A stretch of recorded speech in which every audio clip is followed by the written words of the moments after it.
High above the Earth, slowly rotating through the silent voids of space, is the Arthur C. Clarke Astronomical Observatory, Starlab.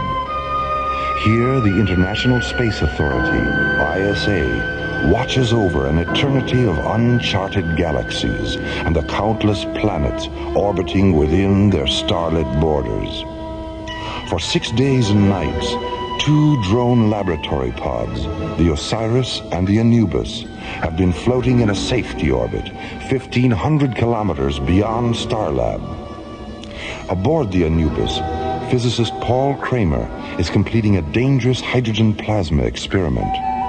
200 meters away aboard the Osiris, Starlab Research Director Maura Cassidy is monitoring the experiment's data and relaying it to the Mycroft computer aboard Starlab. It is July 19th, 2026, 0815 Universal Interstellar Time, as this week's adventure, The Keeper of Eight, takes us from the routine of a deep space laboratory experiment into the mysterious light and shadow of alien worlds.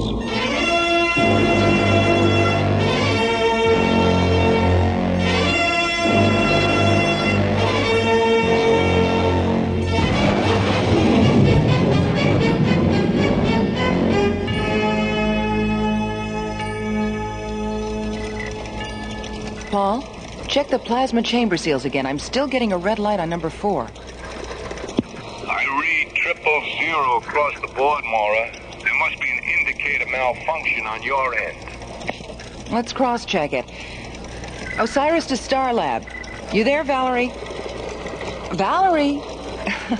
Oh, Dr. Reed, good morning. Oh, sorry, Maura. You caught me with a mouthful of toast. Anyway, Paul's right. Mycroft also reads 000. Oh, you mean I've got a short circuit? Oh, how embarrassing. Well, do you think you could stop blushing long enough to spacewalk on over here? Just as soon as I get my helmet on. Why, what's the problem? The valence analyzer I brought up from Tara was a gift from the Institute, and I sure don't want to leave it behind. Maura, I'm going to need your help taking it apart so we can get through the airlock. Okay, shoot the umbilical over and I'll show you why I almost ran away with the circus to be a tightrope walker. Here it comes. Umbilical secure. I'm on my way.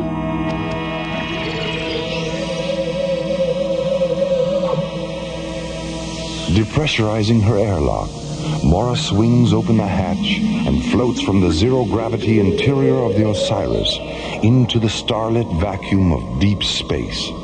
Her tinted glass helmet and metallic yellow pressure suit glittering in the clean, white light of the sun. Paul, can you see me? I sure can. Loud and clear. What's so funny? You're upside down. Wait a minute. Maura, I'm reading a ship in the area, 057 and closing. Do you see it? Hold on. Let me get turned around. Yeah. Yes, I see it. It's black. There aren't any markings. It's shaped like a bat. Tremendous wingspan. It's moving into a parking orbit directly above us. Something's coiling out of one of those nose vents. Looks like a metallic black snake. Oh, it's moving toward.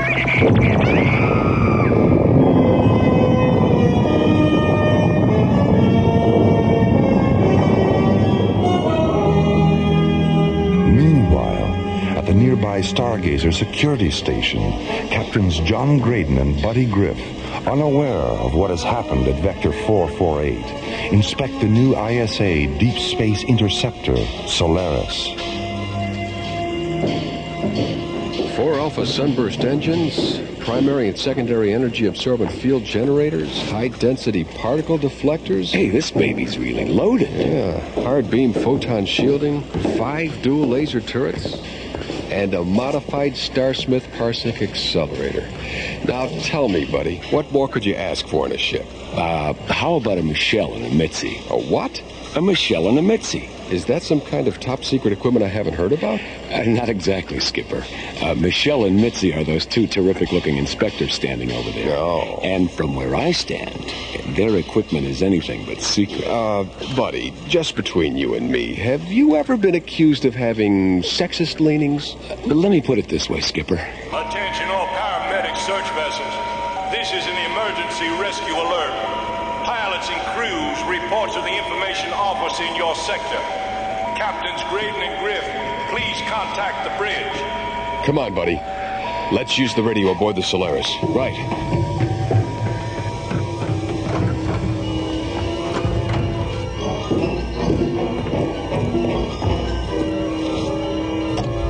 Solaris to bridge, this is Captain Graydon. I have some bad news, John. The Anubis laboratory pod exploded 5 minutes ago. Dr. Kramer was inside. Exploded? Dr. Kramer. What about the Osiris? What about Dr. Cassidy? Is she all right? We don't know, John. She was EVA when the Anubis blew up. Well, for God's sake, what happened? We don't know that either, buddy. They finished their experiment, and Starlab was about to launch a shuttle to pick them up when an unidentified ship came into the area. 30 seconds later, the Anubis exploded. All right, feed the coordinates into the Solaris onboard computer. We're going out there. Roger. Mora. Not Mora. Status check, Shocked by the tragedy of the Anubis laboratory pod explosion and fearing for the life of Dr. Maura Cassidy, John and Buddy prepare to launch the Solaris into Deep Space Vector 448, unaware that this is only the first step on a journey that will soon bring them into contact with not one, but two alien worlds.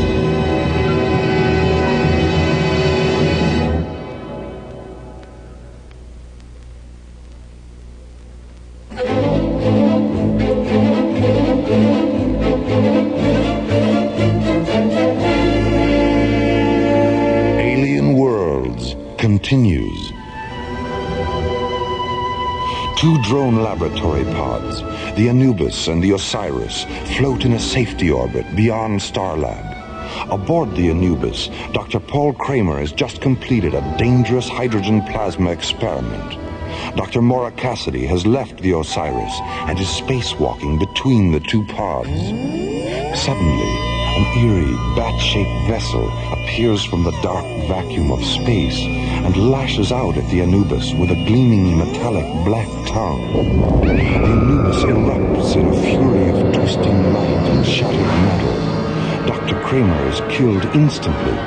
Maura vanishes. The Osiris is carried away by the shockwave of the explosion. John Graydon and Buddy Griff streak toward the area aboard the Solaris, followed by Stargazer rescue ships. Meanwhile, the mysterious Batwing alien vessel moves into a parking orbit behind the moon.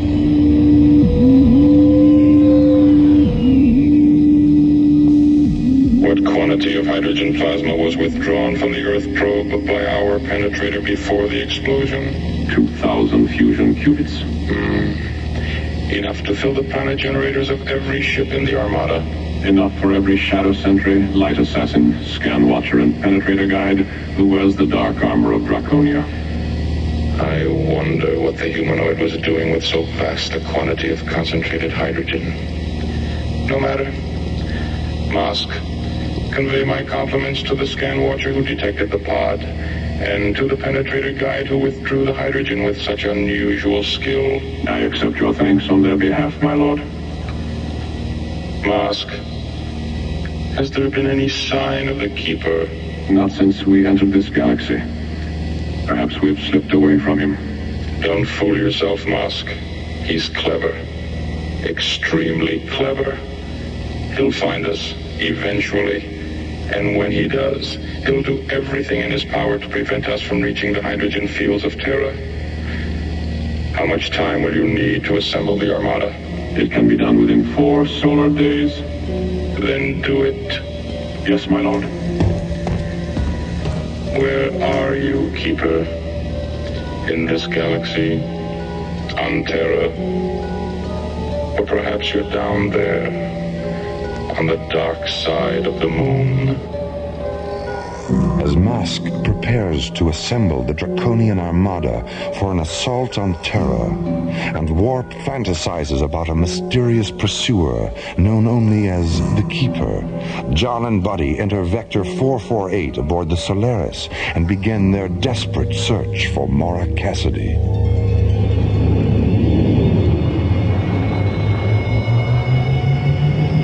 Buddy, what's that on screen 6? Take it easy, Skipper. Let's magnify it and have a look. It's the plasma chamber from the Anubis. Damn it. Wait, something's not quite right here, Skipper. What do you mean? The chamber's still intact. If the hydrogen plasma didn't explode, what did? I'll tell you what. I'll stay here and watch the lifeform scanner screen. You get down to the recovery bay and take the chamber aboard with the grapplers. We'll turn it over to the spectrograph on Starlab. They can analyze it. Maybe they can tell us what happened. That's good. John, about Maura. She's alive until we prove otherwise, okay? Of course. I'll talk to you from recovery. Starlab to Solaris. Solaris, go ahead, Starlab. John, it's Valerie. Anything? We found the plasma chamber from the Anubis. It's completely intact, isn't it? Yes, it is. How did you know? I've been scanning the area on the elemental spectrum analyzers. There isn't a trace of hydrogen plasma residue. Then what caused the explosion? Skipper, get down here. What is it, buddy? The plasma chamber. There's a hole in it about the size of my fist. And so help me God, I can hear someone breathing.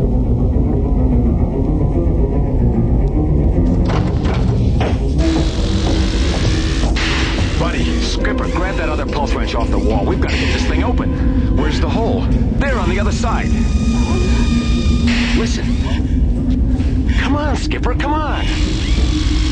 Watch out, buddy. Maura! Take her feet, buddy. Easy.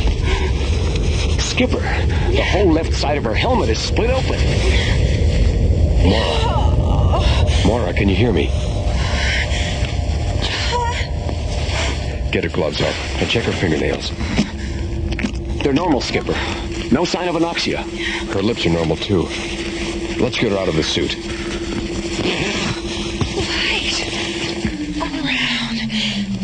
Right. Blinding. Take it easy, Maura. You're safe now. Oh, safe.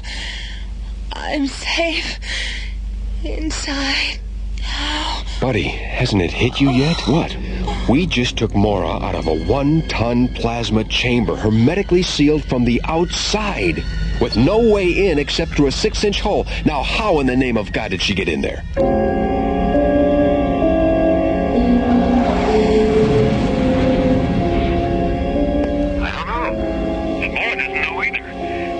Talking about how some kind of vampire ship came up on them and did something to the Anubis that made it explode. And there was a brilliant white light all around her, and well, that's all she remembers.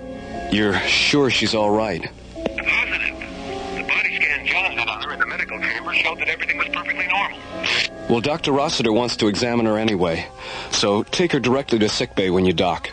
Roger, Starlab. Solaris out.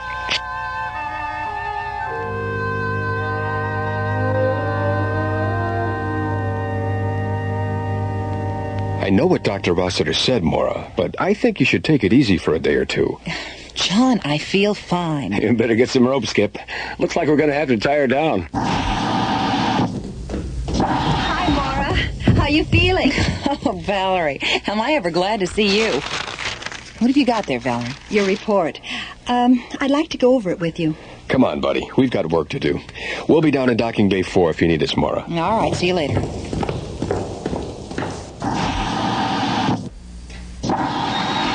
You look more serious than usual, Valerie. What's on your mind? How you got inside the plasma chamber. I've worn every circuit in Mycroft to a frazzle trying to figure it out. Have you tried the Houdini file? The Houdini file? It's a joke, Valerie. Oh, sorry, Maura. My sense of humor escaped me there for a minute. Oh, yes. Well, maybe we can get a volunteer from the audience to help you find it. Dr. Cassidy, is Dr. Reed with you? Oh, yes, I'm here, somewhere. The Mycroft's printing out the results of your molecular transposition program. Oh, I'll be right there. Be back in a few minutes, Maura. Maybe Mycroft's finally come up with something. I hope so. What on earth? What on earth? No more, no less than on any other planet, Maura. I know your voice. Where are you? Sometimes I'm here, sometimes I'm there. I'm here, there, and everywhere. Who are you? My father was infinity. My mother was the light. I am Echo, the keeper of 8. Translucent fragments of cool white light materialize in Mora's quarters and slowly puzzle together to form a calm, shimmering pool of ethereal radiance, free-floating in the center of the room. From within the pool, the timeless voice of Echo, the keeper of 8, the guardian of infinity, a pure energy being from the elsewhen and elsewhere of alien worlds.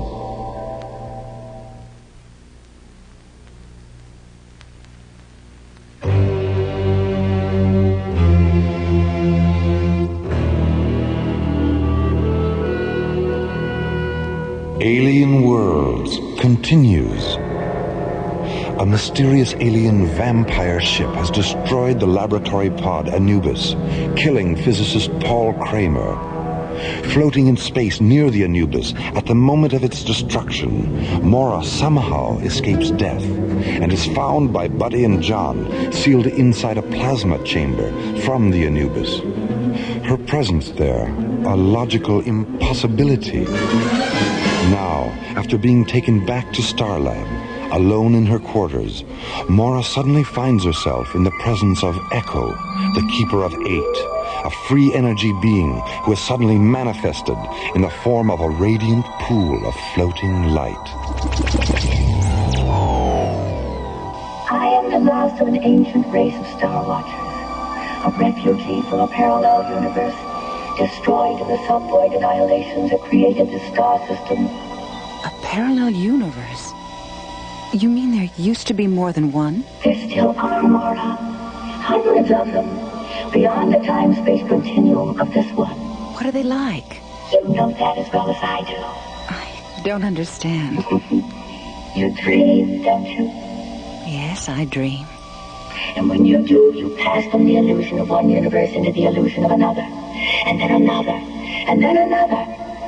Each is a reflection of the other, endlessly echoing through the antediluvian corridors of infinity.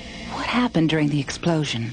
Molecular dematerialization at what might have been the moment of your death. While the Anubis was still disintegrating, I transformed you into pure energy and rematerialized you inside the plasma chamber. If I hadn't, you would have been killed by the shrapnel debris of the exploding pod. But my helmet was split open. It was struck by a pod fragment an instant before I dematerialized you. I sealed it with thought until the chamber was taken aboard the Solaris. You're lucky I happened to be in the neighborhood. Yes, lucky. I don't know what to say. Thank you, Echo. Oh, God, thank you. The vampire ship that killed Dr. Kramer is part of an armada from the Draconian system. They're preparing for an assault on the hydrogen fields of Terra. Hydrogen fields? On Terra? The Draconians are hydrogen guild breathers. Even their economy is hydrogen-based. They trade among themselves like currency. But, like any system that bases its economy on a single element, there are power struggles, greed, waste. The hydrogen vaults of Draconia are nearly empty. And a civil war is raging throughout their system for control of what remains. They need vast amounts of hydrogen to restabilize themselves. And they intend to take it from the Earth's oceans. Then Paul's death was an accident, wasn't it? Yes. When they penetrated the hydrogen plasma chamber, they punctured the pod's retro fuel tanks. That's what caused the explosion. Pure oxygen is one of the most explosive gases in the universe. The Earth would be saturated with it if they removed the hydrogen from our oceans. Echo, how can we stop them? Where's the Armada? What are their weaknesses? I have to leave you now, Mara. Echo! Come back, Echo!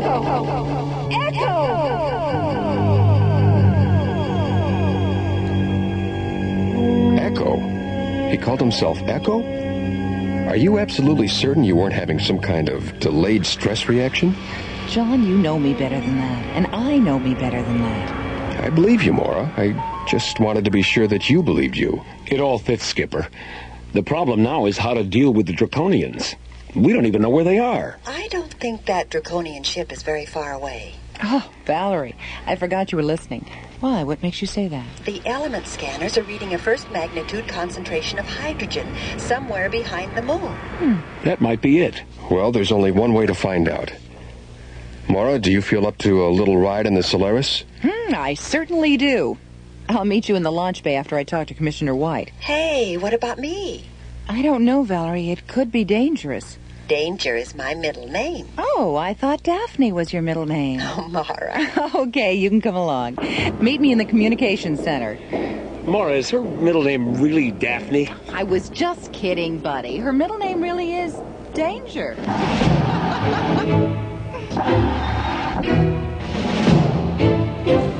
As Mara hurries toward the communications center, John and Buddy enter a pneumatic lift and descend to the launch bay complex located in Starlab's huge central hub. Meanwhile, 250,000 miles away, the Draconian vampire ship continues to drift in a parking orbit 1,000 kilometers above the dark side of the moon.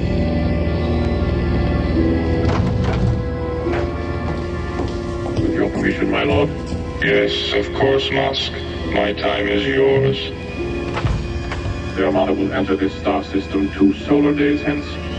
It will consist of 200 multi-atmosphere assault cruisers, a flight of 1,800 siege raiders, 600 defense penetrators, and 1,000 armed tankers. 1,000 tankers. Excellent. That's twice the number I expected. How did you manage it, Musk? A bribe, my lord. 9,000 fusion qubits of hydrogen to the magistrate of the opposition alliance. Economic seduction. Still the broadest and most effective avenue to conquest, especially during a civil war. 9,000 fusion qubits. A small price to pay for 500 tankers the magistrate will never see again. My assumption is correct, isn't it, Musk?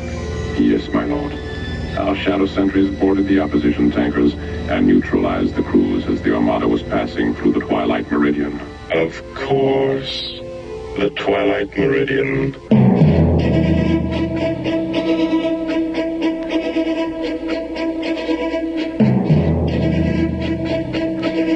Are you two strapped in back there? Anytime you're ready, John. All set. Okay, buddy. Let's do it. Synchronize all computer functions. We have a positive decoder interlock on all data terminals. Manual launch functions are canceled. Real-time status is 20 seconds to ignition and counting. Buddy, you know we don't know what the Draconians are going to do when they see us. So as soon as we get a fix on their ship, lock in our photon shielding and energy-absorbent field generators, and activate all laser turrets. Okay, Skipper. Come on, Solaris. Let's go! Behind the moon, a Draconian command ship floats in orbit, waiting for the Armada it will lead in a vampire assault against the hydrogen-rich oceans of the Earth. Aboard the Solaris, Buddy, John, Mora, and Dr. Valerie Reed, jetting toward the moon to investigate the bat-winged alien vessel from what they hope will be a safe distance. And somewhere in the starlit spaces between the two ships, Echo, the Keeper of Eight, a pure energy being from a lost parallel universe, an intelligence whose power and wisdom is destined to become the Earth's sole defense in the coming struggle with the darker forces of alien worlds.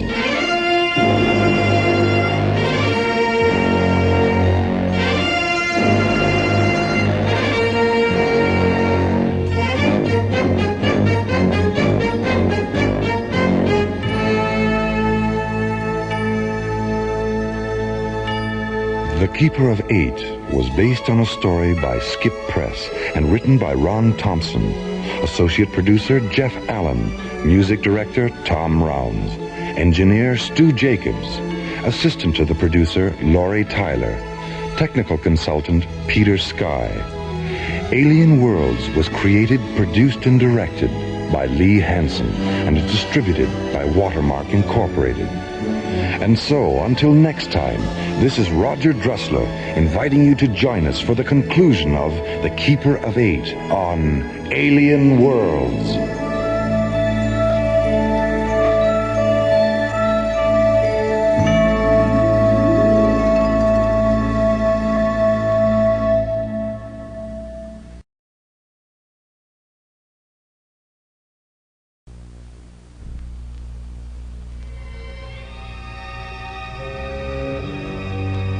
High above Earth's windy skies, slowly rotating through the silent voids of space, is the Arthur C. Clarke Astronomical Observatory, Starlab.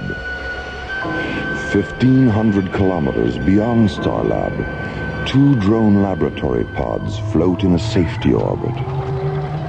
Aboard the Anubis, Dr. Paul Kramer is conducting a dangerous hydrogen plasma experiment. Aboard the Osiris, Starlab Research Director Maura Cassidy monitors the experiment's data. As the experiment draws to a close, Dr. Kramer contacts Maura. Maura, I'm reading a ship in the area, 057 and closing. Yes, I see it. It's black, shaped like a bat. Tremendous wingspan. It's moving into a parking orbit directly above us. Something's coiling out of one of those nose vents. Paul! Paul, it's moving toward!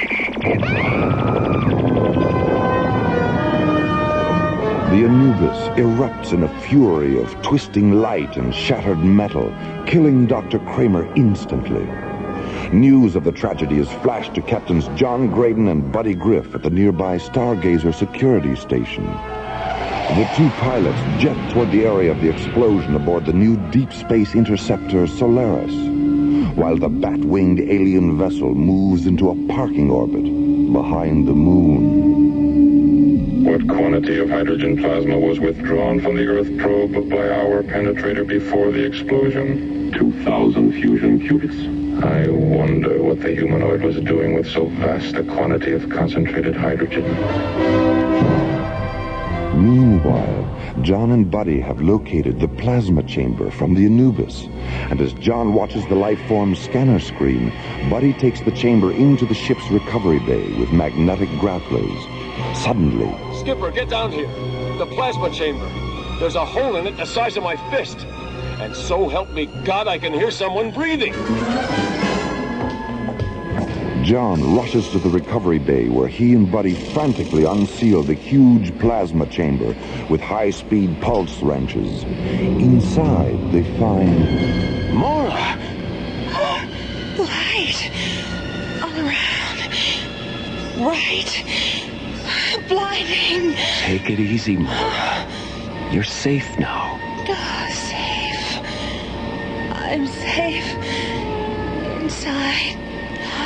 Buddy, we just took Maura out of a 1-ton plasma chamber, hermetically sealed from the outside, with no way in except through a 6-inch hole. Now, how in the name of God did she get in there? John's question is answered 2 days later, when a shimmering pool of unearthly radiance appears to Maura as she sits alone in her quarters. From within the pool, the timeless voice of Echo, the Keeper of Eight, the free energy being from a lost parallel universe. The vampire ship that killed Dr. Kramer is part of an armada from the Draconian system. The Draconians are hydrogen guild breathers. They need vast amounts of hydrogen to restabilize themselves. And they intend to take it from the Earth's oceans. Pure oxygen is one of the most explosive gases in the universe. The Earth would be saturated with it if they removed the hydrogen from our oceans. Echo, how can we stop them? Where's the Armada? What are their weaknesses? I have to leave you now, Maura. As Mora discusses the strange appearance and disappearance of Echo with John and Buddy, an intercom message comes through from Dr. Valerie Reed, head of Starlab's Plasma Research Unit. I don't think that draconian ship is very far away. The element scanners are reading a first magnitude concentration of hydrogen somewhere behind the moon. That might be it. Well, there's only one way to find out. After boarding the Solaris, Mora, John, Buddy, and Dr. Reed jet toward the moon to investigate the bat-winged alien vessel as Part 2 of The Keeper of Eight takes us into the mysterious light and shadow of not one, but two alien worlds.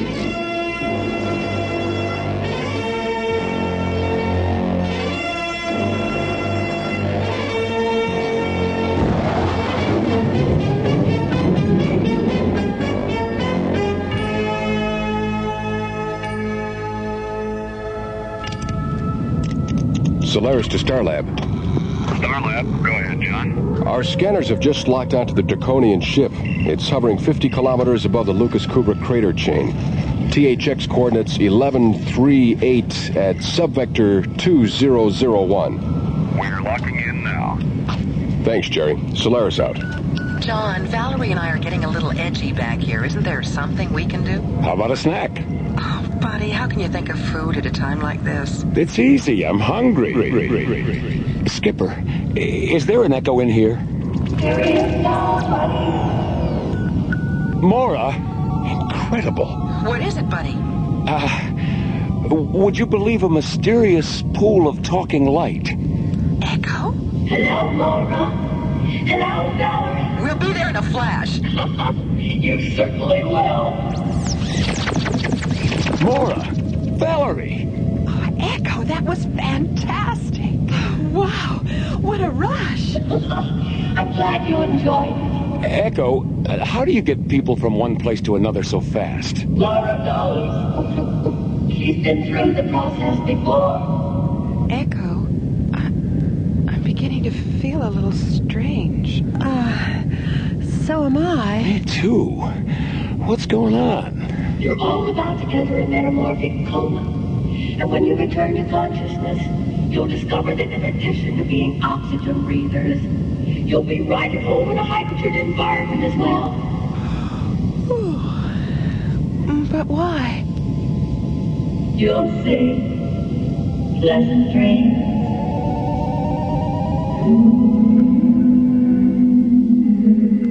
In The Rime of the Ancient Mariner, Samuel Coleridge writes, "O sleep, it is a gentle thing, beloved from pole to pole.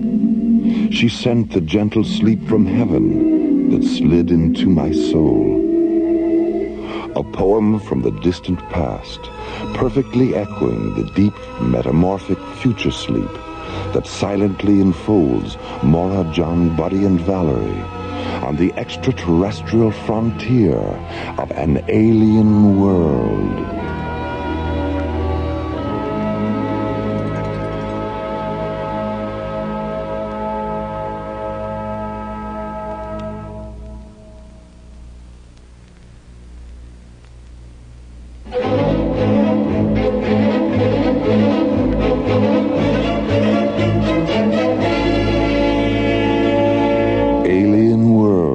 Continues. The Solaris rockets toward the dark side of the moon to investigate the draconian vampire ship.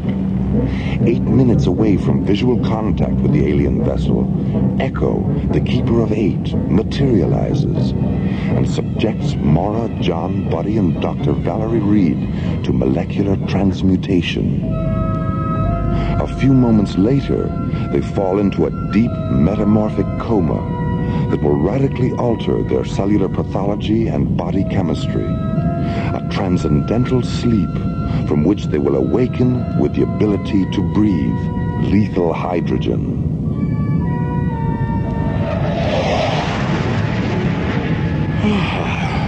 What year is it? It's still 2026, buddy. How do you feel? Well, that's the best snooze I've ever had. Echo, why have you made it possible for us to breathe hydrogen? so you can survive aboard the Draconian vampire ship. Oh, yeah? And me without my wooden stake. And me without my Christopher Lee outfit. Echo, what do you want us to do? The very thing you all want to do. Go aboard their vessel and meet them face to face. Well, that sounds very dangerous. The Draconians had planned to withdraw all the hydrogen from the oceans of Earth. It's a final desperate attempt at survival. They're not an aggressive race. They only use their armada as a bluff toward hostile intruders. If their system weren't so divided by the reactionary pressures of civil war, Warp, Mosk, and Vina wouldn't be half so silly. Warp, Mosk, and Vina? Who are they? Warp is head of the Draconian Coalition. Mosk is his subordinate preceptor. And Vina is magistrate of the Opposition Alliance. Well, what can we do? Tell Warp and Mosk where they can find alternate sources of pure hydrogen. How are we going to do that? I know where the sources are, Mora. And I'll tell you where they are before you see Warp and Mosk. Well, wouldn't it be easier if you just told them yourself? Yes, it would. But if I did, Draconia and Earth would still be strangers to each other. You see, I arrange circumstances wherein strangers become friends. Now, how do you suppose they'll feel about Earthlings if you guarantee their survival for centuries to come? Are you sure we'll be safe? Buddy, you already are. Right, we already are. Attention, Earth ship. You're intruding into a Draconian defense perimeter. I believe there's a call for you, John. Yeah.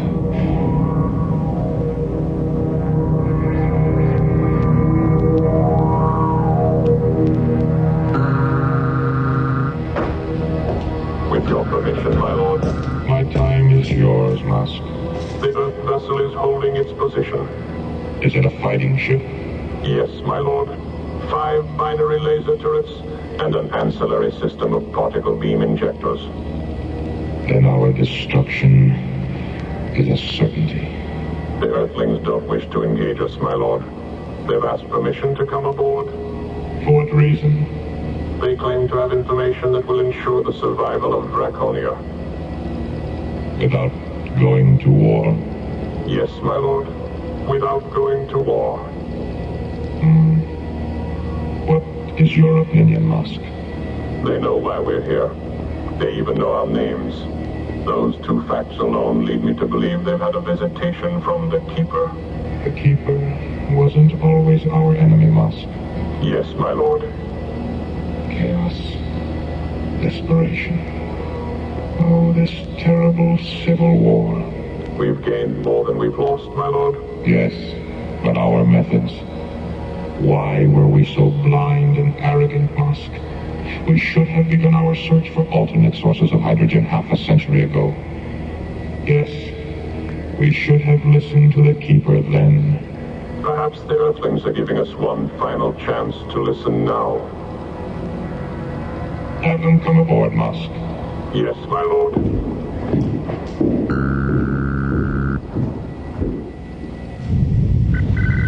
They're certainly taking their time about it, aren't they? Take it easy, Valerie. Echo wouldn't have left us alone out here if it wasn't safe. Attention, Solaris. You have been granted permission to come aboard.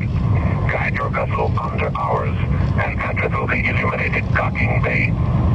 Will you require survival costumes? No, we're able to survive in your atmosphere. Proceed.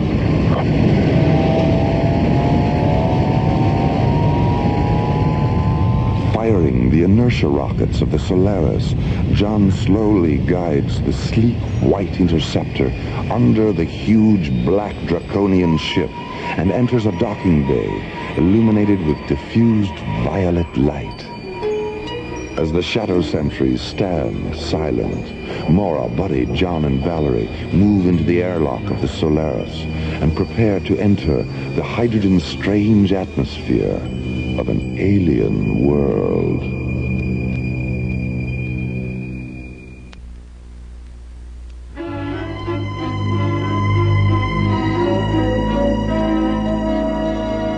Alien Worlds continues. Mora, John, Buddy, and Valerie have entered the Draconian vampire ship, their body chemistry temporarily altered by Echo, the Keeper of Eight, an alteration that allows them to breathe the hydrogen atmosphere of the huge bat-winged spacecraft. During the 2 hours that have passed since they entered the alien vessel, Warp, head of the Draconian Coalition regime, has decided to reconsider his attack on Earth's hydrogen-rich oceans. A decision based on a mysterious series of star charts Mora has given him.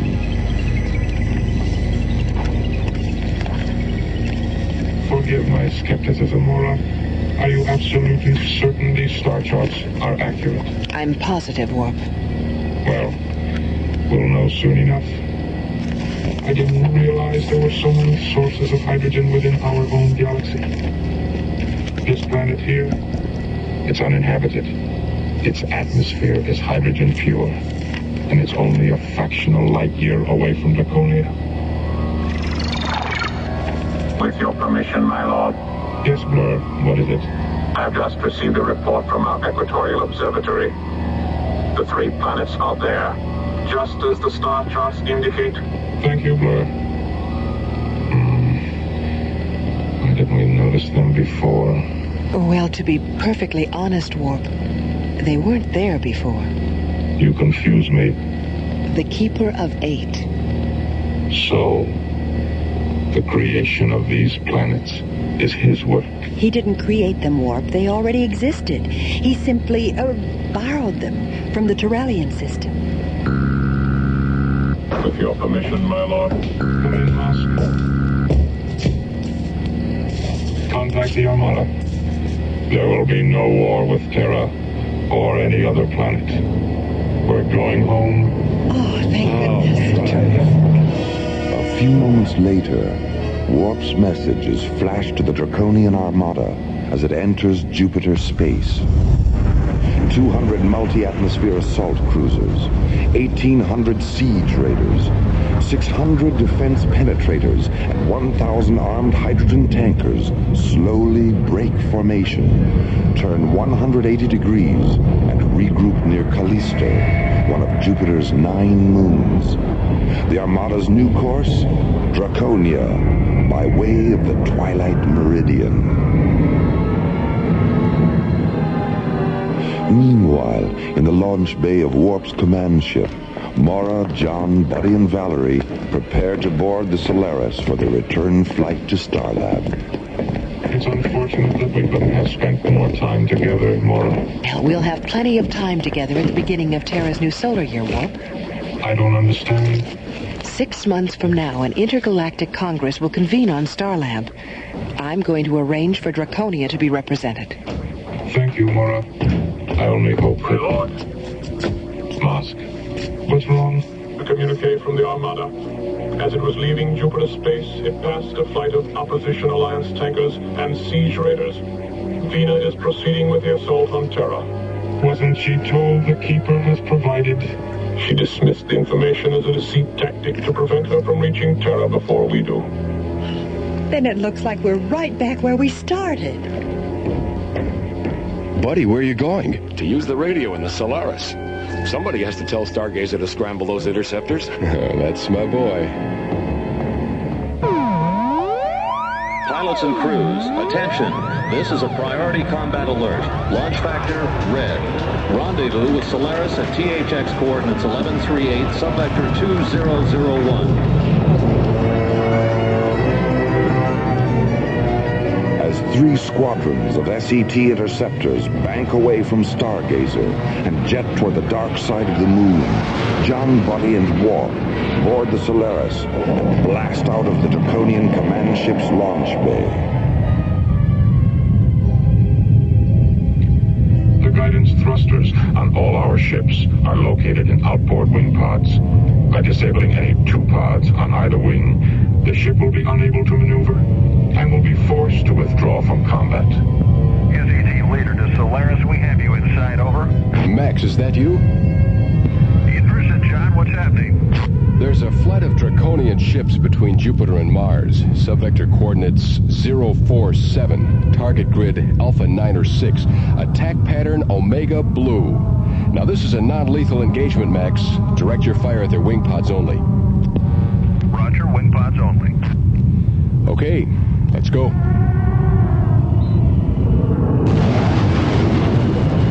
There they are, Skipper. John, before you commence the attack, I'd like to try to reason with Vina. Open a close proximity channel, buddy. Okay, Warp. Go ahead. Vina, can you hear me? I hear you, Warp. The Keeper has placed infinite sources of hydrogen in our galaxy. You deceived me before, Warp. Vina, this is Captain John Graydon, commander of Earthship Solaris. Warp is telling you the truth. Have you formed an alliance with Warp, Captain? Not just with Warp, with all Draconians. Warp doesn't represent all Draconians. I'm leading my ships to Terra. Solaris to SCT leader, over. Go ahead, Solaris. Take Blue Squadron in over the tankers. Will do, John. Skip, we got a bogey at 2 o'clock. Yellow Squadron, circle the perimeter of the tanker formation and watch for targets of opportunity. Roger. Red Squadron, behind us, 2 by 2. Roger. Remember, wing pods only. Let's go.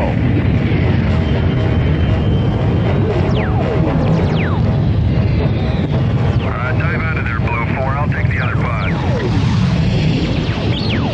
Break it off, Yellow Niner. They're opening another gun forward to the tail. I'm right behind you, Red 5. Let's go around again. Yellow 3, head off those 2 stragglers at 6 o'clock. Red Leader, get out from under that lead tanker. The wing's starting to break off. Solaris to all squadrons. Regroup at 219 degrees and hold your positions. I got a scope on it, Skip. How's it look, buddy? Hard to tell. There's a lot of wing debris floating around out there. I hope Vina is now ready to listen to reason.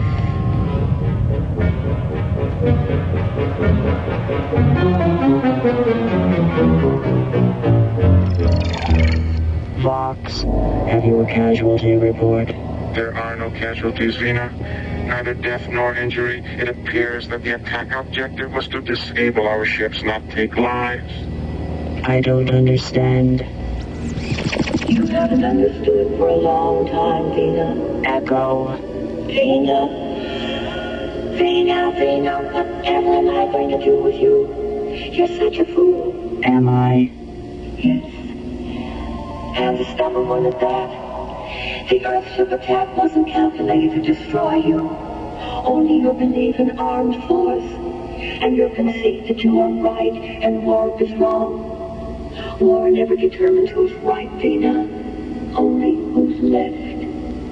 Now, if you really care about the future of Draconia, you'll return to Warp ship with Captain Graydon and stay there until you and Warp resolve your differences. I'll go, Echo, but No buts about it, Vina. Remember, those 3 hydrogen planets are a gift. And what the Keeper gives up, the Keeper can darn well remove it.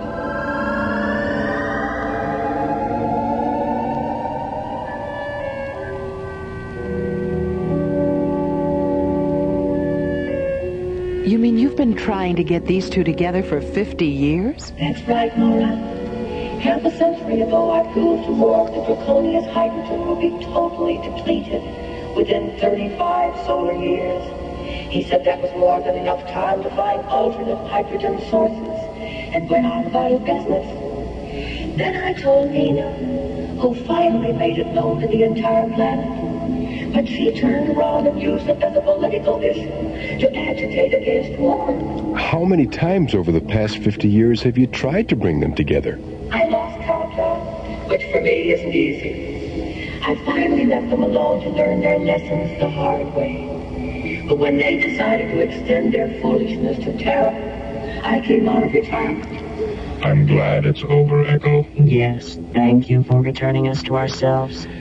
Echo, there's something I've been meaning to ask you. Why are you called the Keeper of 8? Why, buddy, don't you know what you get when you lay the figure 8 on its side? Infinity. The symbol for infinity. I live inside eternal mist, where children dream and lips are kissed, and wander ancient starlit shores that lead through misty midnight doors. I tinker with time, I toy with space, I change the shape of fortune's face. Now you know why the Keeper of Eight has a name that rhymes with fate. The Keeper of Eight was written by Ron Thompson and starred Linda Gary, Chuck Olson, Bruce Miller, and Corey Burton, with special guest stars Peter Leeds, Lorene Tuttle, Janet Waldo, Joe Mascolo, Pete Renaday, and Ellie Tompkins. Special voice parts by Renee Faryar, Barbara and Tom Rounds, Nikki Wine, and Scott Payton. Associate producer Jeff Allen. Music director Tom Rounds. Our engineer was Stu Jacobs. Technical consultant Peter Sky. Vocoder by Kai Kraus. Alien Worlds was created, produced, and directed by Lee Hansen and is distributed by Watermark Incorporated. And so, until next week, this is Roger Dressler, inviting you to join us for another adventure on Alien Worlds.